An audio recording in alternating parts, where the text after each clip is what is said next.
ಮಳೆಗಾಲದಲ್ಲಿ ಸಂಭವಿಸಬಹುದಾದ ಪ್ರಕೃತಿ ವಿಕೋಪಗಳು ಹಾಗೂ ರಸ್ತೆ ಅಪಘಾತಗಳನ್ನು ತಡೆಗಟ್ಟುವ ಉದ್ದೇಶದಿಂದ ಶಿವಮೊಗ್ಗ ಜಿಲ್ಲಾಡಳಿತ ಮಹತ್ವದ ಕ್ರಮ ಕೈಗೊಂಡಿದ್ದು, ರಾಷ್ಟ್ರೀಯ ಹೆದ್ದಾರಿ 169ಎ ವ್ಯಾಪ್ತಿಯ ಆಗುಂಬೆ ಘಾಟಿ ಮಾರ್ಗದಲ್ಲಿ ಭಾರಿ ವಾಹನಗಳ ಸಂಚಾರಕ್ಕೆ ತಾತ್ಕಾಲಿಕ ನಿಷೇಧ ಹೇರಿದೆ.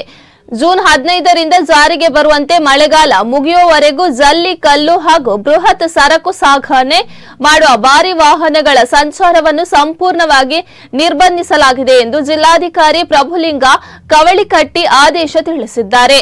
ನಿಷೇಧಿತ ವಾಹನಗಳು ಪರ್ಯಾಯ ಮಾರ್ಗಗಳನ್ನು ಬಳಸುವಂತೆ ಸೂಚಿಸಲಾಗಿದ್ದು, ಸಾರ್ವಜನಿಕರ ಸುರಕ್ಷತೆ ಹಾಗೂ ಸುಗಮ ಸಂಚಾರದ ಹಿತದೃಷ್ಟಿಯಿಂದ ಈ ಕ್ರಮ ಕೈಗೊಳ್ಳಲಾಗಿದೆ ಎಂದು ಜಿಲ್ಲಾಡಳಿತ ಸ್ಪಷ್ಟಪಡಿಸಿದೆ. ಶಿವಮೊಗ್ಗ, ದಾವಣಗೆರೆ, ಚಿತ್ರದುರ್ಗ ಹಾಗೂ ಹಾವೇರಿ ಜಿಲ್ಲೆಗಳ ಸಾವಿರಾರು ನಾಗರಿಕರು ತುರ್ತು ವೈದ್ಯಕೀಯ ಚಿಕಿತ್ಸೆಗಳಿಗಾಗಿ ಮಣಿಪಾಲ, ಉಡುಪಿ ಹಾಗೂ ಮಂಗಳೂರಿನ ಆಸ್ಪತ್ರೆಗಳಿಗೆ ಇದೇ ಮಾರ್ಗವನ್ನು ಅವಲಂಬಿಸಿದ್ದಾರೆ. ಮಳೆಗಾಲದಲ್ಲಿ ಸಂಭವಿಸಬಹುದಾದ ರಸ್ತೆ ಅಪಘಾತಗಳು ಹಾಗೂ ಸಂಚಾರ ಅಡಚಣೆಗಳನ್ನು ತಪ್ಪಿಸಲು ನಿಟ್ಟಿನಲ್ಲಿ ಮುನ್ನೆಚ್ಚರ ಕ್ರಮವಾಗಿ ಈ ಆದೇಶ ಹೊರಡಿಸಲಾಗಿದೆ. ಆದೇಶ ಜಾರಿಯ ಅವಧಿಯಲ್ಲಿ ವಾಹನ ಸವಾರರು ಮತ್ತು ಸರಕು ಸಾಗಣೆದಾರರು ಪರ್ಯಾಯ ರಸ್ತೆಗಳನ್ನು ಬಳಸುವಂತೆ ಜಿಲ್ಲಾಡಳಿತ ಮನವಿ ಮಾಡಿದೆ.